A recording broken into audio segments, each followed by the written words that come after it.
Welcome to Finding Holiness, where we delve into timeless Torah wisdom, revealing the sacred in everyday moments. Join us on a journey to elevate your spirituality and discover holiness in every aspect of life. I'm your host, Rabbi David Kadosh, and together, let's embark on a path of spiritual exploration. I hope you enjoy this next episode. Okay, we are live. Good evening, everybody. Welcome to our weekly Thursday night Parashat HaShavua Shi'ur. Here we are broadcasting live in Thornhill, Ontario, and we welcome everybody listening live, watching live, or listening in the future on YouTube, on our podcasts, and or anywhere you hear your podcast, Spotify, Apple Podcasts. It's good to have people listening to Torah, no matter what time of day it is, no matter what time of year it is. There's no question that Parashat Yitro ranks in the order of Parashiot of the Torah as one of the most prominent, given the stories that take place within it. Of course, there is arguably no greater climax in world history, let alone Jewish history, than the giving of the Torah on Mount Sinai, on Har Sinai, which takes place in this week's parasha, and that we are going to read in this week's parasha, and that we're going to celebrate. We're going to celebrate next in a few months' time, in the holiday of Shavuot. Parashat Yitro is named after a man who was Moshe's father-in-law. And what we're going to talk about today, a little bit about this man. We're going to talk about what he contributed specifically to the Jewish world. And we will see that this contribution was so vital that it actually helped protect the Jewish people. I want to start today by opening the opening pasuk of the parasha. Vayishma Yitro Kohen Midyan Choten Moshe. That Yitro, the priest of Midian, the father-in-law of Moshe, heard Et kol asher asa Elohim leMoshe u'Yisrael amo, everything that Hashem did to Moshe and the Jewish people, ki hotzi Hashem et Yisrael miMitzrayim, where Hashem took them out of Egypt. Can I just ask you to bring me a chumash, if you don't mind? There's one with Rashi. So Rashi here opens up by asking the following question. Mashem u'ashama. What exactly, any stone chumash is fine. Yeah, that one's fine. Good. Mashem u'ashama. What exactly did Yitro hear? You tell me, what did he hear? Okay. And what report did he hear that prompted him to come? So Rashi very famously writes, Kiryat Yamsuf u'milchemet Amalek. He heard the splitting of the sea. CNN, Fox News, he heard that the sea split, and he heard of the war of Amalek. So, a lot of the Mefarshim want to ask, why does Rashi specify that he heard Kiryat Yamsuf and Milchemet Amalek? The pasuk already tells us, Vayishma Yitro Et kol asher asa Elohim leMoshe u'Yisrael amo. Okay, he heard everything that God did. Included in that is the splitting of the sea and the war of Amalek. So what exactly is he adding? And the truth is, there is no mention of the war of Amalek here. It just is all that God did to the Jewish people. Now, additionally, we have to consider the fact that Yitro merited adding a parasha to the entire Torah. The parasha is found in this week's parasha. Ve'ata techezeh mikol ha'am, the parasha of Moshe appointing judges. That was based on the advice of Yitro. Because Moshe Rabbeinu thought at the time he was doing it by himself. Right? Imagine 600,000 men, 2 million people, one man judging all of them. Yitro says, Moshe, it just can't happen. So he gave him that advice to create the first ever judicial system. And this came on his zechut. In fact, Rashi says in the same opening pasuk, Sheva Shemot Nikreu Lo, that he had 7 names. Yitro, Reuel, Yeter, Yitro, Chobav, Hever, Keni, Putiel. Why was he called Yeter? Yeter means Yoter, more. Al Shem Sheyiter Parasha Achat Batorah Ve'ata Techezeh. He added this parasha of the judges. He's given the name Yeter. He goes on to say Yitro because he was mitkayer. Okay, because he became a convert. Hosifu lo ot achat al shemo. Okay, they added the letter Vav, which is one of the letters of Hashem's holy name. So okay, they come from Yeter to Yitro. Okay, but his name was Yeter because one of the names he had was Yeter because he added this parasha. So he merited this distinction. Okay. Because he sanctified the name of HaKadosh Baruch Hu, because Yitro was a Kohen Midian. Yitro was the priest of the Midianites, and he was worshipping all the Avodah Zarah in the world, and he abolished them. All these forms of idolatry, when he proclaimed, Ata yadati ki gadol Adonai mikol Elohim, where Yitro said, now I know that Hashem is greater than all the gods. And Rashi there comments that tells, what do you mean Mikol Elohim, from all the gods? Because Yitro was familiar with all the gods. He knew about all of them. Every single Avodah Zarah, the ones in Thailand, the ones in Singapore, the ones in China, the ones in India, he knew all. And that's why the fact that he was able to push those aside, Ata yadati ki gadol Hashem, now I know Hashem is the one. Okay? He was Zoche to have that distinction of Yeter Yitro. But why did he merit such a great distinction to have a parasha mentioned in his name, this additional parasha? That's what we're going to talk about today. The Zohar says that Hashem, in his infinite wisdom, he arranged that Yitro to convert and unite with Moshe prior to Matan Torah. It had to be done. The Zohar explains that in the realm of Kedusha, in the realm of holiness, there is a king and then there is a Kohen. And the king is HaKadosh Baruch Hu, King of all kings. And the Kohen is actually the Malach Michael, who is offering korbanot on heavenly mizbechot. That's what the Zohar writes. And we see this in many places. Gemara Masechet Chagiga. Okay, the 4th Rakia is called Zevul. Okay, and there we talk about how Michael is offering korbanot up there in Shamayim. Now, Ze leuma ze asa Elokim. If there is a king and a Kohen in the heavenly spiritual realm, then there is a king and a Kohen in the realm of impurity. Ze leuma ze asa Elokim, Shlomo Melech says. Who is the king and the priest in the realm of Tum'ah? Paro is the king, and Yitro is the Kohen in the realm of Tum'ah.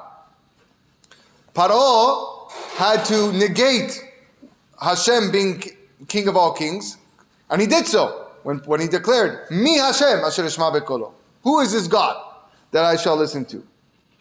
And Yitro was the priest because he embraced, like we said, every form of idol worship, every form of avodah zarah. That was his function as the Kohen of this negative force of the Klippa. The Zohar says that it was impossible for Hashem to give the Torah to the Jewish people until Hashem shattered this king and this Kohen of the negative forces. Paro refused to recognize Hashem. He was invalidated. How? 10 plagues. Came the Eser Makot, and he was forced into confessing, Chatati hapam Adonai Tzadik, ani ve'ami Reshaim. Paro finally said, I sinned. Hashem is the righteous one. Me and my nations are the sinners. And then it was enhanced by Kiryat Yamsuf, the splitting of the sea, when the whole army was drowned. And of course, he was kept alive so that he can see that. Yitro, on the other hand, he was the Kohen Midian, he was the priest of Midian. He was subjugated when he left, like we said, he abandoned all of the forms of idolatry. But if you look very deeper, it's clear that the king of the Klippa, Paro, was subjugated involuntarily. It was forced upon him. The 10 plagues. The Makot, Kriyat Yamsuf. The Kohen, which was Yitro, he was submitted voluntarily. I want to do it myself. In fact, the Gemara Masechet Sotah, Daf Yud Aleph Amud Aleph, talks about how there were 3 people that were next to Paro giving advice. Paro had 3 major advisors. One of them was Bilam, one of them was Iyov, and one of them was Yitro. Bilam, when it came to the what to do with the Jews, Bilam was the one who advised, throw them in the water. It was his advice. What happened to Bilam? He was killed. Iyov, Shatak. Iyov kept quiet. I'm not getting involved. You know those guys? I'm not getting involved. I was just staying quiet. He still got punished. He shatak nidon beisurin. His punishment. He wasn't killed, but he experienced the worst affliction. Read the book of Iyov. Lo alenu lo alechem. What Iyov experienced, all the affliction. Yitro shebarach. Yitro says, I want nothing to do with this. I'm out. I don't want to hear about throwing Jewish babies in the river. I'm out. He ran away. Zachu mi bnei banav sheyeshvu belishkat hagazit. He was zoche that his great-great-grandchildren would sit in the Lishkat Gazit as members of the Sanhedrin. So he submitted totally voluntarily by converting. It says, I want to join this people. Now I know. Atayadati ki gadol Hashem mikol Elohim. So it makes sense. It's easy to understand why Yitro, Kohen Midian, merited adding a parasha to the Torah, because Israel could only receive the Torah once the king and the priest of the klipot, of the negative influence, were subjugated. So he was awarded this tribute as the one who says, I want nothing to do with the Avodah Zarah anymore. He was given this gift. And he did it voluntarily, unlike Paro.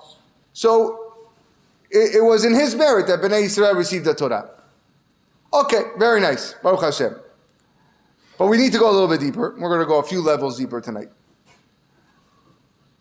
One of the great Mekubalim, which quoted in this class before, Rabbi Shimshon Miosropoli, he says, with regards to what Paro told Moshe Rabbeinu in Parashat Bo, the beginning of Parashat Bo. The Pasuk says, in Perek Yud, Pasuk Yud, Vayomer Alehem, Paro said to Moshe, after Moshe says, we're all going to leave. Yeichen Adonai imachem, so be Hashem with you, kasher ashalach etchem ve'etapechem, when I send you and your children. Re'u ki ra'ah neged penechem. These words. See that evil faces you. Ra'ah. What does it mean? What does Paro mean when he says, by the way, when you go, evil's going to face you? So Rashi addresses this. Very famous Rashi. Rashi quotes a Midrash. Shamati, kochav echad yesh sheshmo ra'ah. There's a star in the heavens. The name of this star is Ra'ah. Ra'ah means evil. Amar lahem Paro. Paro told Moshe and Aaron, Ro'eh ani be'itztagnut sheli. I can see with my astrologers. Oto kochav ole likratchem bamidbar. This star is going to attack you in the desert. It's going to cause you a lot of problems. Vehu siman dam bahariga. It is a sign of blood and killing. You're going to face that. This is what he's telling Moshe and Aaron. Now, what happened? This actually did come true.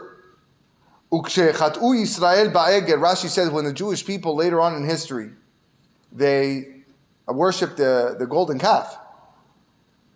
Ubikesh Hakadosh Baruch Hu lehargam. Hakadosh Baruch Hu wanted to kill them, all those that worship. Amar Moshe bitfilato. What did Moshe say in his tefillah? Lama yomeru Mitzrayim lemor bera'ah hotziam. This is what we say when we read the parasha on the fast days. Why will the Egyptians say bera'ah hotziam? With evil he sent him out. Zohi shama lahem re'u ki ra'ah neged penechem. This is what Paro was trying to tell you. You're going to go to the desert Something bad's going to happen. Everyone's going to die. There's going to be blood. He didn't know it was going to be the Chet HaEgel, but that's exactly what happened. And Paro's warning them now before they even left. You're going to hit this star, and it's going to cause you big problems. So when God wanted to destroy Am Yisrael after the Chet HaEgel, Moshe prays to God. He says, you're going to let Paro be right? You're going to let him, this is what he predicted. This is going to go down in history. Miyad vayinachem Hashem al hara'ah. So Hashem had consolation on the ra'ah, on the evil. Ve'afach et adam ledam hamilah shema liyoshua otam. And he changed the blood from blood of death to the blood of Brit Milah, and he made Yoshua circumcise them after they went into Eretz Yisrael, after he went into Eretz Yisrael. This is the Rashi.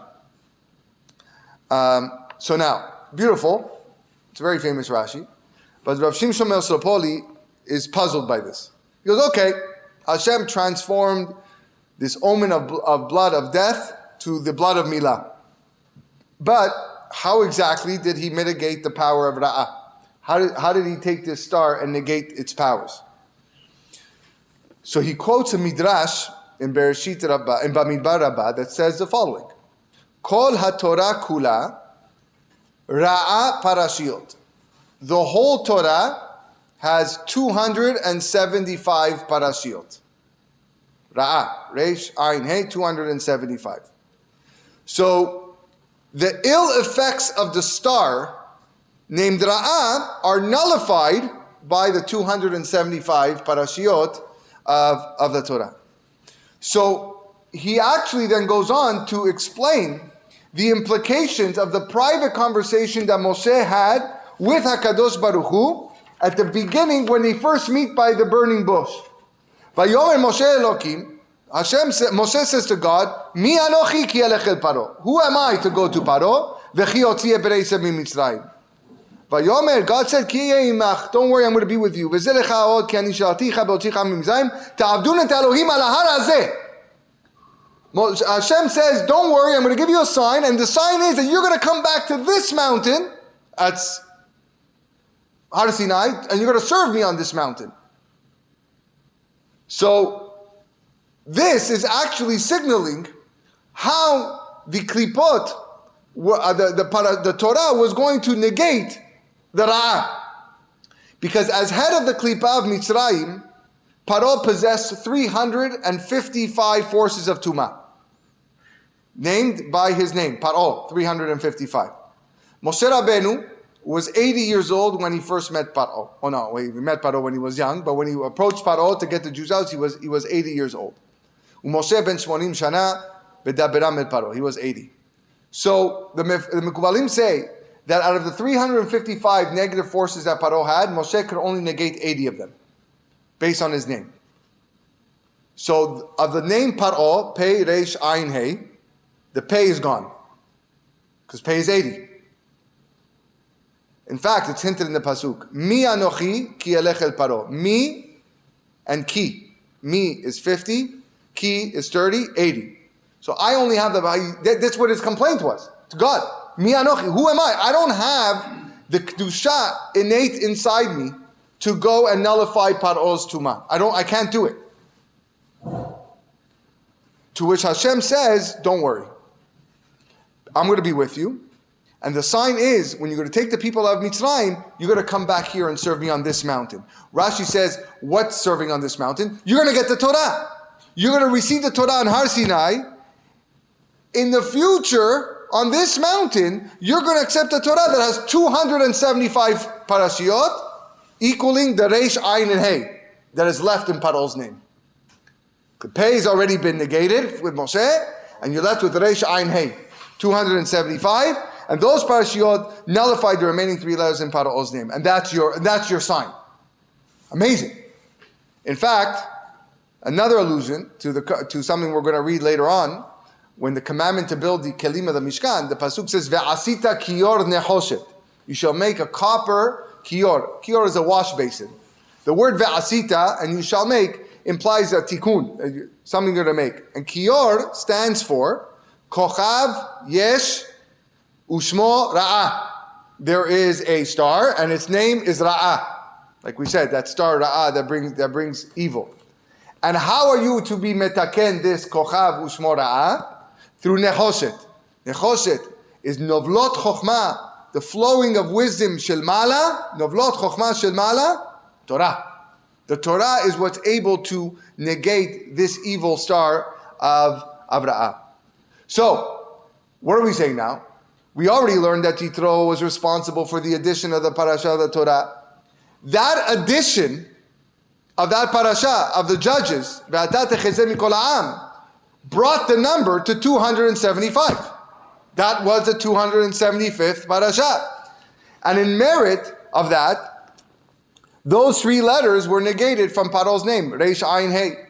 So look at that. We have this incredible partnership between Yitro and Moshe Rabbeinu, which nullified all of Paro's name. The Pei was Moshe, and the Reish Ayin Hey was Paro.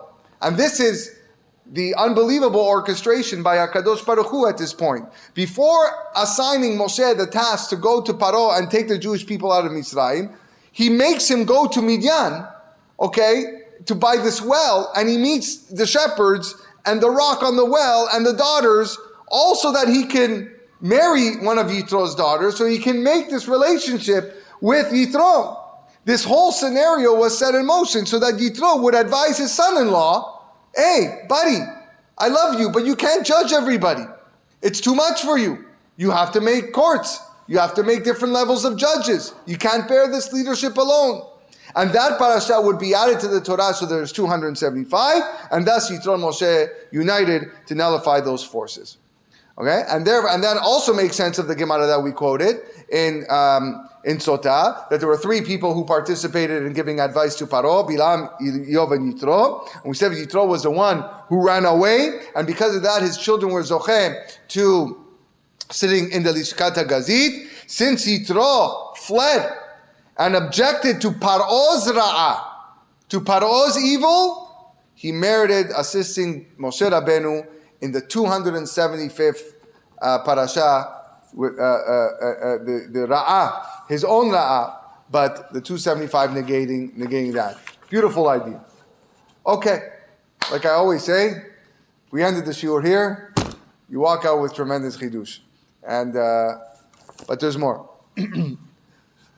Again, Rav Shimshon Me'Sropoli, he says, look at the pasuk, look at the passage. This extra parasha that Yitro merited in giving us.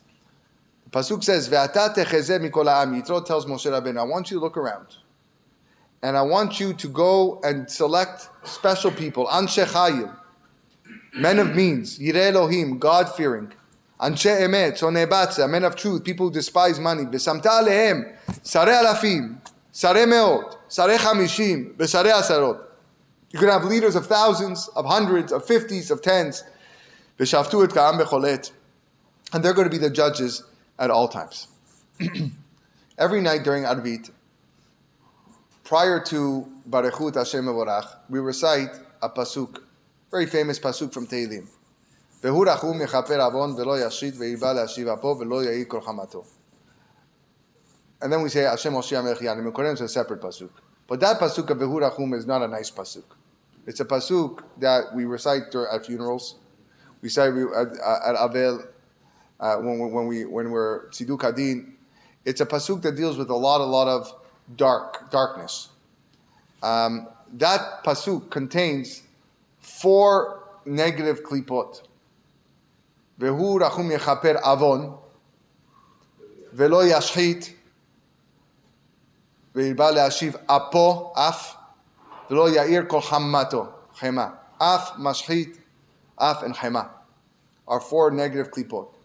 Baruch Hashem, we don't just end the pasuk there, we add another one. Hashem Moshiach Melech Yanim Yom Koreinu. Hashem will bring us salvation.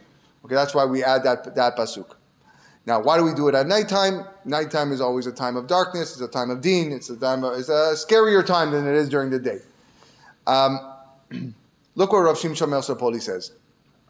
Prior to Yitro's conversion, because he was so dedicated to his Avodah Zarah, he was intimately connected to these 4 klipot. And therefore, to be metaken that, after he converted, he advised Moshe Rabbeinu to make leaders of thousands, of hundreds, of fifties, and of tens. And the words is alafim, me'ot, hamishim, and asarot. That's the words that the Torah uses, which also means literally thousands, hundreds, fifties, and tens. It's also the acronym of Af, Mashchit, Chema, Avon. Alafim is Aleph, is Af, Apo. Me'ot is hundreds, which is Mashchit. Hamishim is fifties, which is Chema. And Asarot is tens, which is Avon. And by appointing these judges, these tzaddikim, to judge Bnei Israel, that's how he was able to eliminate these 4 klipot. This is what he says. If you follow this idea, we can explain why Yitro merited to add the parasha aimed at combating the 4 klipot.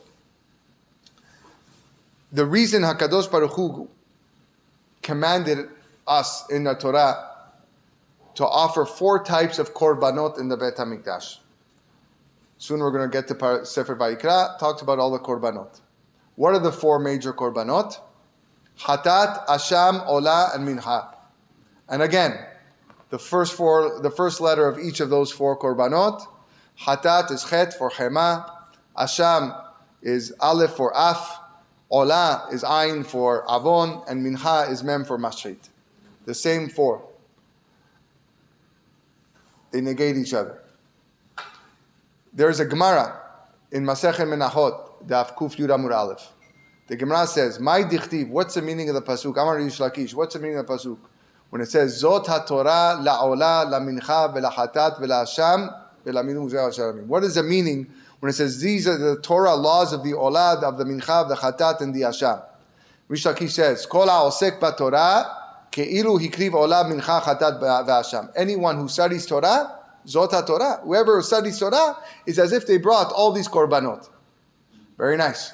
Amar Rab says, "Hai la'ola la mincha." Why does it say Zot haTorah la'ola la mincha? Ola u'mincha mibaile. It should just say Zot haTorah ola u'mincha. What's the lamed for? Ela Amar Rab gives a different explanation. Kol ha'osek b'Torah. Anybody who studies Torah, eno tzarich lo ola, lo hatat, lo mincha, lo hasham. He doesn't require an olah, he doesn't require a mincha, he doesn't require, meaning the Torah is everything. You're not going to even need a korban. So it's not like you brought a korban, you don't even need a korban with your thing. So, Rish Lakish and Rabbi are actually teaching us a very profound lesson.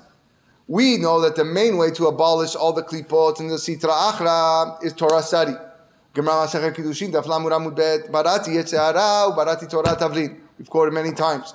HaKadosh Baruch Hu created the Yetzirah, and the remedy for this is the Torah. V'imatem oskim b'Torah, en atem nimsarim biyado. You study Torah, you're not going to be thrown into the hand of the Yetzer Hara. In fact, another Gemara Masechet Shabbat that we quoted here, Daf Lamud Amud Bet, also, is that David HaMelech only died, okay, because for that split moment, he stopped learning. But as long as he was learning, Malach HaMavet couldn't touch him. That's how protected he was. So says Rish Lakish, whoever engages in the study of Torah, it's like he brought Ola, Mincha, Chatat, and Hasham. He specified those korbanot, Ola, Mincha, Chatat, Hasham, because they're able to abolish all the klipot. The klipot of Avon, Mashchit, Chema, and Af. That's why he said, whoever studies Torah, it's as if he brought those 4 korbanot, because the korbanot abolish the 4 klipot.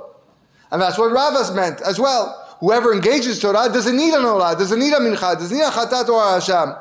Because he doesn't need, I have Torah, I don't even have klipot at all. The Torah protects me from the Yetzer Hara, protects me from the Malach HaMavet. Zot HaTorah la'olam mincha la'chatav ve'la'hasham. In fact, says Mefarshim, the gematria of Zot HaTorah equals Avon Mashchit Af Chema. You have the Torah, you don't even have, negates, cancels out all of this evil, negative culture. Now, the evil force, the sitra achra, is called Ra'ah. How do we know this? Pasuk in Mishleh says, Shlomo HaMelech, Ashrei Adam mefached tamid. Praiseworthy is a man who always fears. Umakshe libo yipol bera'ah. But he who's stubborn, he falls bera'ah. Literally means misfortune. But a person needs to fear and revere HaKadosh Baruch Hu at all times. If he's reluctant to do so, if he's stubborn, I don't want to fear God, I'm not interested in Hashem, he's going to fall prey to what? To Ra'ah, to this evil Sitra Achra. So, the parasha that was added in the Torah by Yitro, that Yitro gave to Moshe Rabbeinu, V'samta alehem sarei alafim, sarei meot, sarei chamishim, sarei asarot, were intended for what purpose? To nullify the 4 klipot of Af Mashchit, Chema, Ve'avon. That brought the total parashiot to 275, which counteract all the evil qualities of Ra'ah, that evil star, that evil force that's called Ra'ah, which is an omen for blood and death. And therefore, through this parasha, Moshe Rabbeinu, he was provided with a tactic to combat the 4 leading klipot that cause death and destruction in the world. Okay, good enough? Again, we can stop here and say, no, let's go one more. Let's go one more. Because we still haven't answered the question. We haven't answered the question that we started with, which is why I even mentioned what Yitro heard of Kiryat Yamsuf u'Milchemet Amalek. Now we're going to get to that. Vayishma Yitro, ma shemu Shama, what did he hear? Kiryat Yamsuf u'Milchemet Amalek. How do we make sense of this?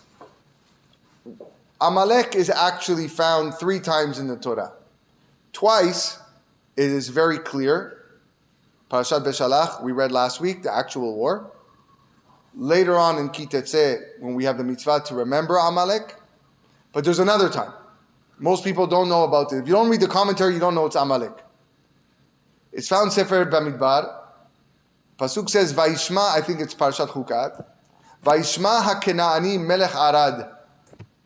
That the Kenaani, the king of Arad, heard, Yosef HaNegev, he was dwelling in the south, Ki ba Yisrael derech ha'atarim, that Israel had come by the route of the spies.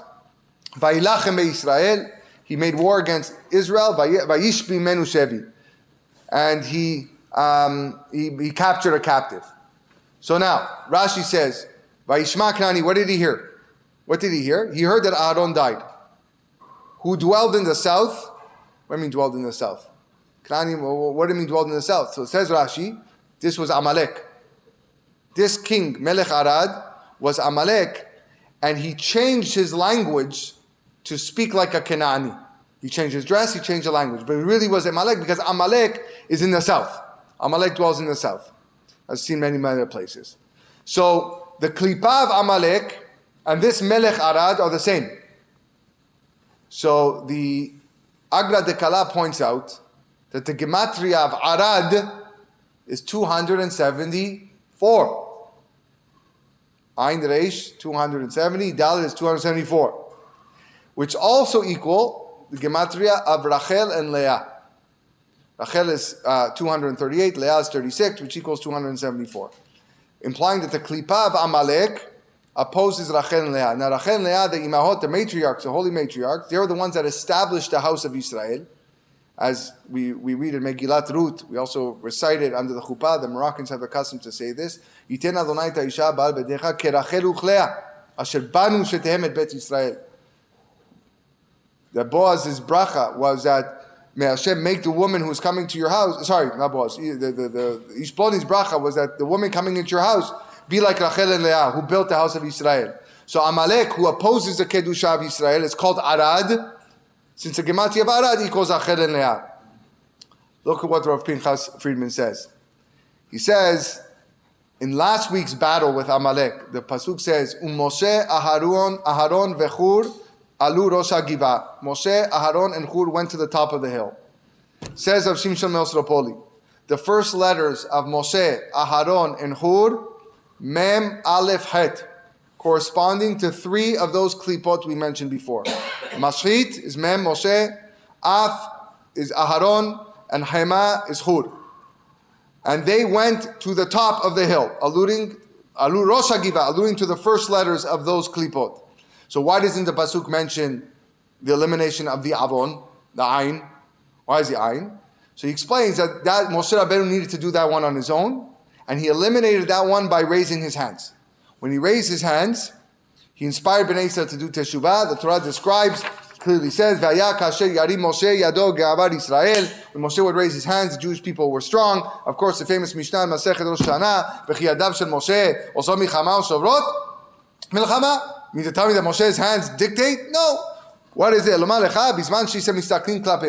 Jewish people are doing teshuvah, they're looking up at God, they have faith in emunah in Hashem, then mishabedin et libam lavim shvasham mitgabrim. They would become strong. That's the meaning of it.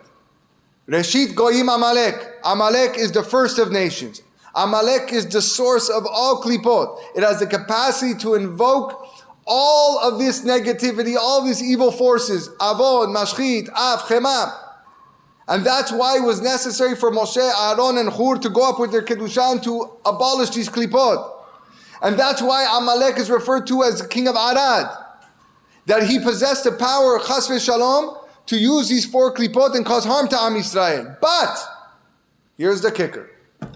That was only true before Yitro gave Moshe the advice and added the parasha, Ve'ata techezeh, which happened in this week's parasha.